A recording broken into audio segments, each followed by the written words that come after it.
Daktari Samia Suluhu Hassan alizindua kampeni zake Dar es Salaam katika jimbo la Kawe katika viwanja vya Tanganyika Packers, lakini kampeni zile zilikuwa ni uzinduzi wa kitaifa. Sasa anakuja kwa ajili ya kampeni ndani ya mkoa wa Dar es Salaam.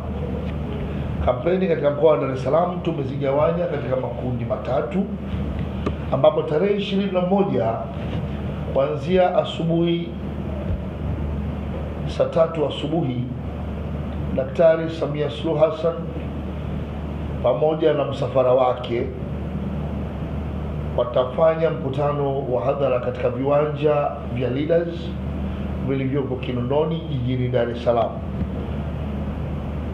Mkutano huo utahusisha majimbo manne: majimbo ya Kibamba, Ubungo, Kinondoni yenyewe pamoja na Kawe.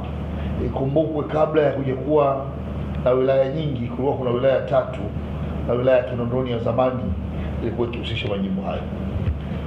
Mkutano wa pili utafanyika tarehe 22 ambapo Daktari Samia Suluhu Hassan na msafara wake watafanya mkutano katika viwanja vya Kecha vilivyoko Kinyerezi katika jimbo la Segerea. Mkutano huo utahusisha majimbo yote ya mkoa ya wilaya ya Ilala, kwa maana ya Ilala yenyewe, Segerea, Ukonga pamoja na Kivule.